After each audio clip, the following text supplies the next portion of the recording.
Historia de la conquista del Perú y de Pizarro, 1862. Introducción. El Imperio del Perú, en tiempo de su invasión por los españoles, abrazaba un territorio cuya extensión sorprende, puesto que no bajaba de 1500 millas de norte a sur a lo largo del Océano Pacífico. Su anchura de este a oeste era mucho menos considerable, sirviéndole de límites las grandes cordilleras de los Andes, que se prolongan del uno al otro de sus extremos en toda su longitud.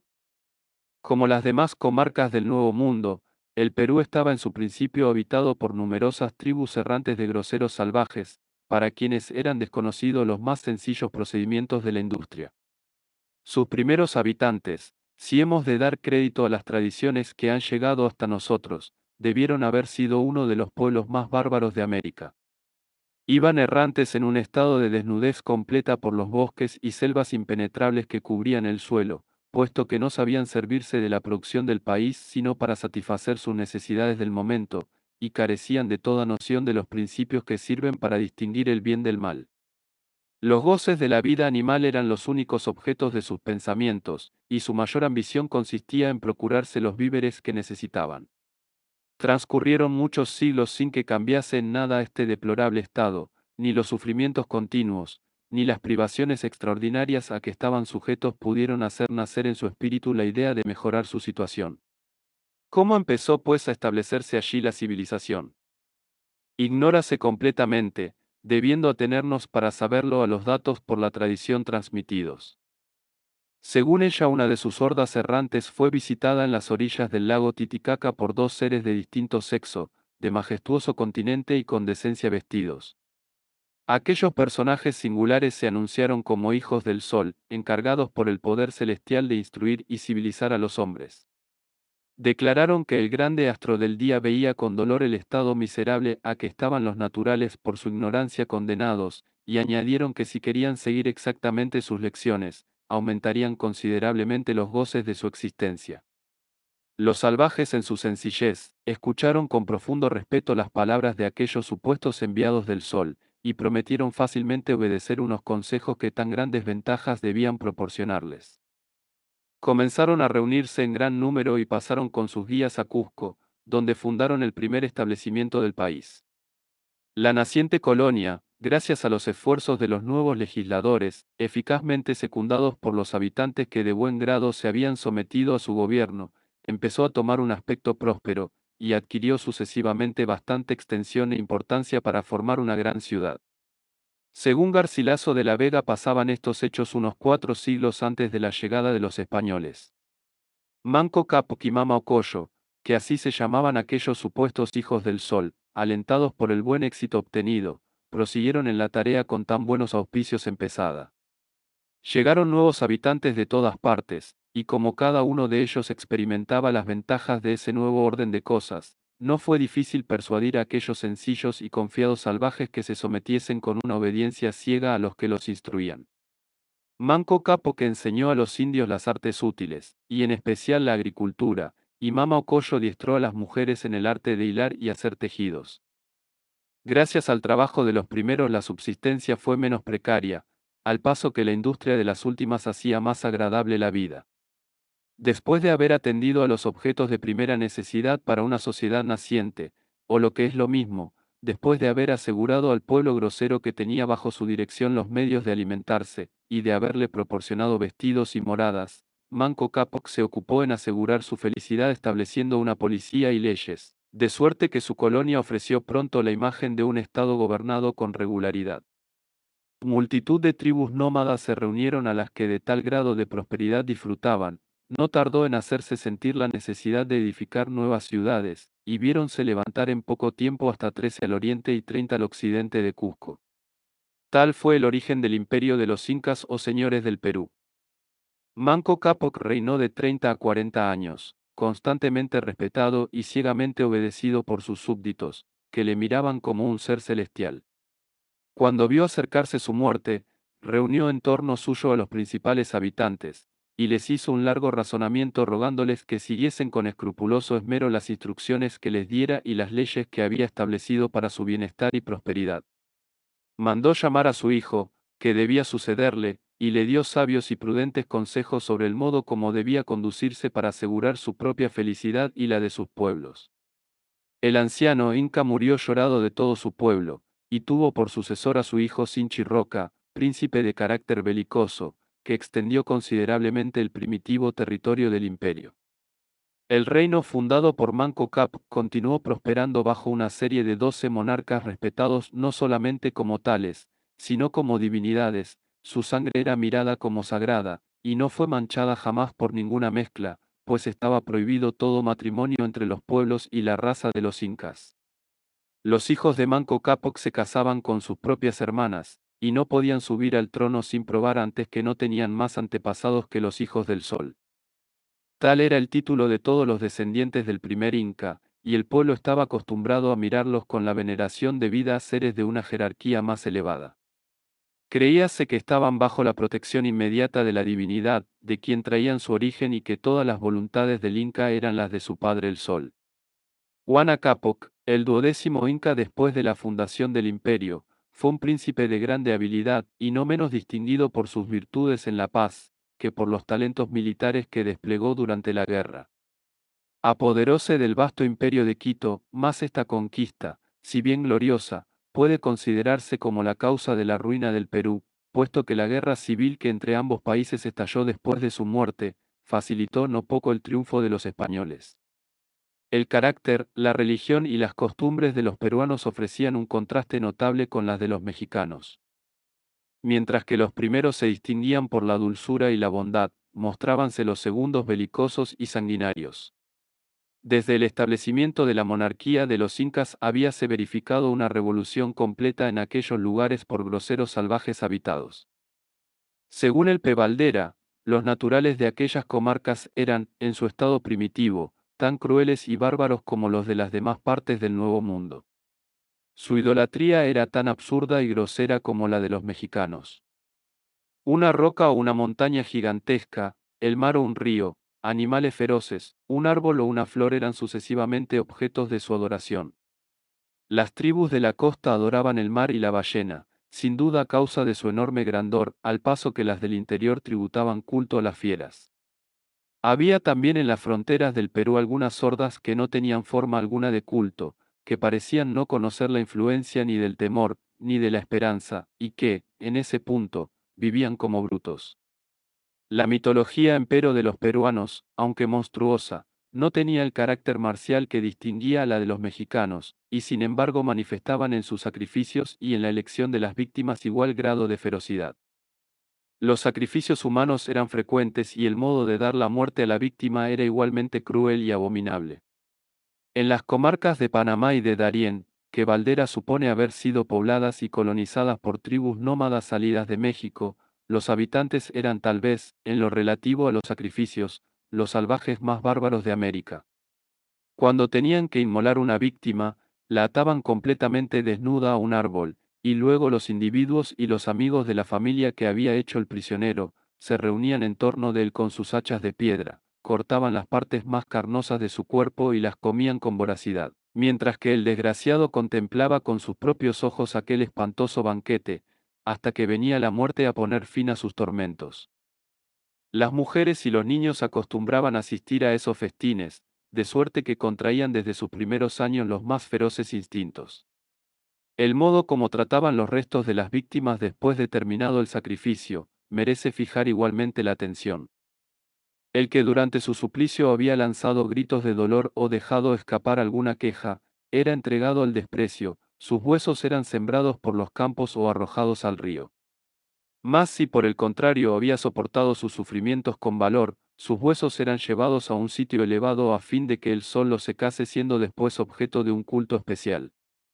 Tales prácticas estaban muy distantes de merecer el nombre de religión, y puede decirse que bajo este punto de vista los peruanos eran muy inferiores a los mexicanos, quienes en medio de su barbarie observaban ceremonias y fiestas religiosas, y poseían un cuerpo de sacerdotes de los falsos dioses. Bajo el gobierno paternal de los incas los peruanos se hicieron más humanos y más cultos, establecióse una forma de culto tan suave y natural, como horribles habían sido las antiguas costumbres, trayendo para el país los más felices resultados. Los incas fundaron desde el principio su gobierno más bien sobre principios de bondad que sobre el miedo.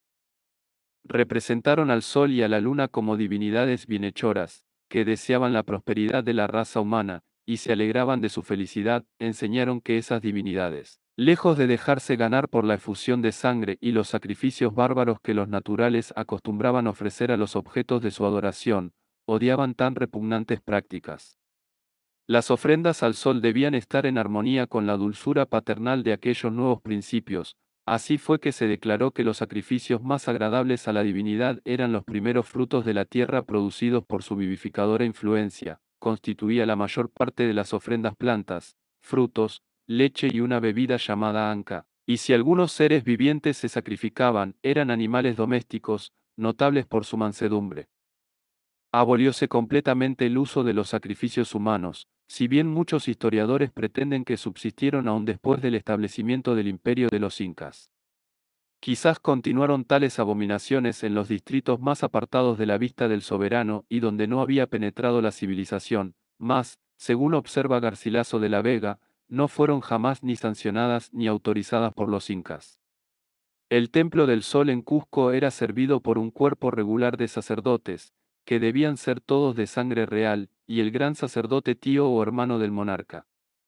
Al unir el poder civil al religioso, el legislador había tenido por objeto aumentar la fuerza de la monarquía, y a fin de que los incas, considerados como descendientes del sol y de la luna, tuviesen con esto un doble derecho a la veneración religiosa y al respeto de sus súbditos. Los sacerdotes no se distinguían ni por el traje, ni por ningún signo particular, sino que vestían como el resto de la población. En las demás provincias del imperio las personas consagradas al servicio de la divinidad no debían ser de sangre real, bastaba que perteneciesen a las principales familias, pero su jefe debía ser un inca. Todas las vírgenes de real prosapia estaban reunidas en un edificio especial, y formaban una especie de comunidad consagrada al sol. Extraños a las prácticas bárbaras que manchaban los altares de las divinidades de los otros países de América, y a consecuencia de la superstición llena de dulzura que habían adoptado, los peruanos llegaron a ser el pueblo más pacífico del Nuevo Mundo. Hasta en las guerras los incas mostraban un espíritu diferente del que reinaba en las demás comarcas, combatían, hacían conquistas, mas no para destruir a sus enemigos, sino para civilizarlos. Los vencidos no eran tratados como miserables esclavos destinados a ser sacrificados y condenados a una innoble servidumbre, sino que eran admitidos a participar de las mismas ventajas, y colocados, bajo todos los respetos, en la misma categoría que los vencedores. El carácter de los peruanos no era belicoso, y su amor a la paz les fue fatal, en cuanto contribuyó a favorecer los triunfos de los españoles. En casi todas las demás regiones del Nuevo Mundo los naturales opusieron una tenaz resistencia a los extranjeros que invadían su país, y se defendieron con valor y obstinación. Si Cortés logró someter a los mexicanos, debiólo a un esfuerzo extraordinario de resolución y de perseverancia, mientras que en el Perú, por el contrario, las armas españolas encontraron tan solo una débil resistencia. A pesar del escaso número de soldados de Pizarro y Almagro, a pesar de la inmensa población que obedecía a Atahualpa, la conquista del Perú se hizo con mucha facilidad, y fuese debilidad o temor, ni aun supieron aprovecharse de las ocasiones favorables que para defender su independencia les dieron con sus disensiones los españoles. A pesar de la dulzura de su carácter, los peruanos conservaban todavía una costumbre bárbara que remontaba a una grande antigüedad, tal era el inmolar sobre su tumba, a la muerte de un inca o de algún otro personaje de distinción, un gran número de individuos, a fin de que el ilustre finado hiciese su entrada en el otro mundo con el acompañamiento y el esplendor correspondientes a su rango. Observábase esta costumbre con escrupulosa exactitud, y se asegura que a la muerte de un inca poderoso no bajaban de 1000 las víctimas que se inmolaban. Era esto ciertamente un resto de barbarie en contradicción con las nuevas costumbres de los peruanos, mas no el único rasgo que quedaba de su estado salvaje. Tenían otra costumbre, universalmente rechazada hasta por pueblos que empiezan a civilizarse, a saber, el comer sin conocerlos la carne y el pescado, sin embargo de que conocían el uso del fuego, puesto que se servían de él para preparar las legumbres y el maíz. El derecho de propiedad no estaba establecido con tanta precisión en el Perú como en México. La tierra estaba allí dividida en tres partes, la una consagrada a la divinidad, la otra reservada a los incas, y la tercera perteneciente en común al pueblo. La primera servía para la construcción de los templos, el culto y la manutención de los sacerdotes. Los incas empleaban la segunda para los gastos del gobierno, y la última, que era muy considerable, se distribuía entre todo el pueblo.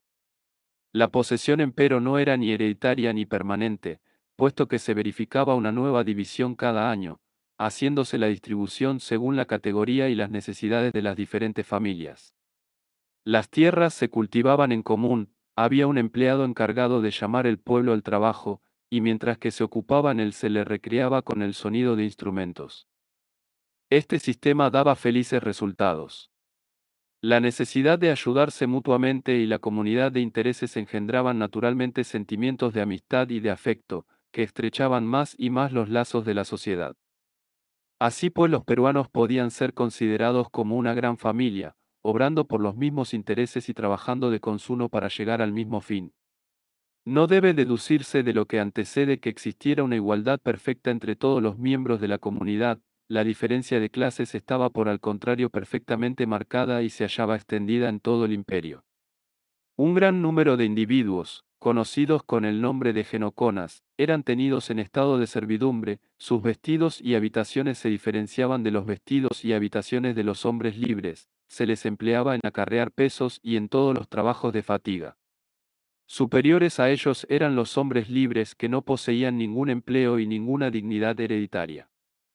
Seguían después los que los españoles llamaban orejones, a causa de los adornos que llevaban en las orejas.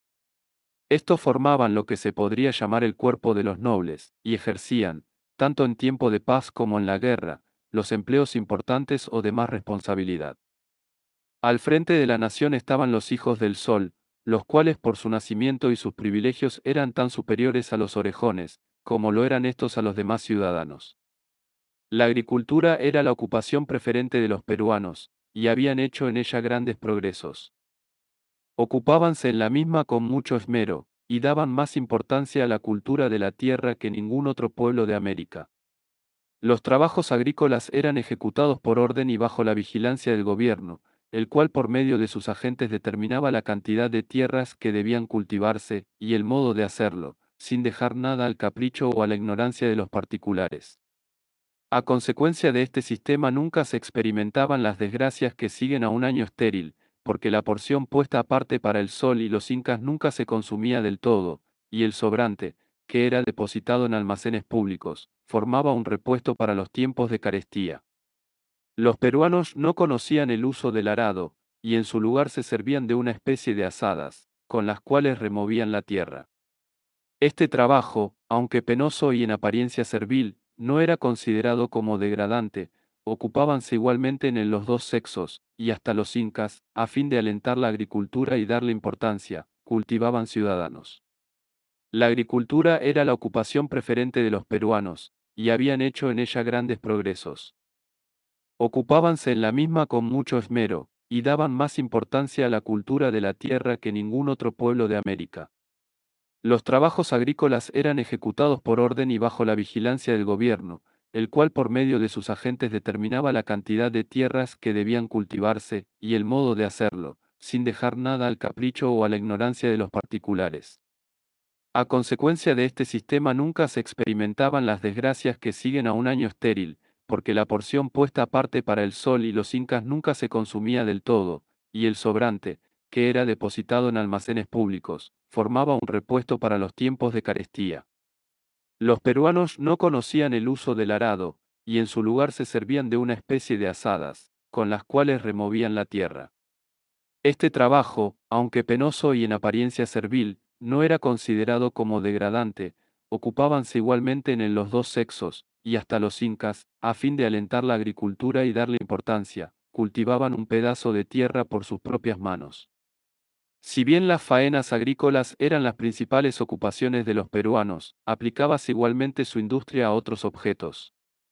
Estaban bastante adelantados en la arquitectura, en las provincias situadas en climas calurosos, sus habitaciones estaban construidas en la forma más ligera, al paso que en los distritos que no gozaban de las mismas ventajas, eran sus casas más sólidas, de ladrillos cocidos al sol, de forma cuadrada, de 8 pies de alto y sin ninguna ventana.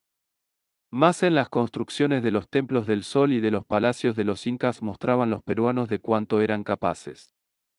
Las ruinas que se encuentran aún en las diferentes provincias prueban suficientemente que esos monumentos son obra de un pueblo que está muy distante del estado salvaje. Aquellos edificios, sin embargo, eran más notables por su solidez y su extensión que por su altura. El templo de Pachacamac, con el palacio del Inca y una fortaleza, ocupaba más de media legua de terreno, sin que su altura pasase de 12 pies, más nada tiene eso de extraño, puesto que no teniendo ningún conocimiento en mecánica, los peruanos debían hallar mucha dificultad en elevar grandes piedras más arriba de cierta altura. Pero lo que sobre todo atestigua la industria de este pueblo es la construcción de dos caminos de Cusco a Quito, de más de 500 leguas de extensión cada uno, el mayor de los cuales pasaba por los distritos montañosos y el otro por las llanuras inmediatas al mar.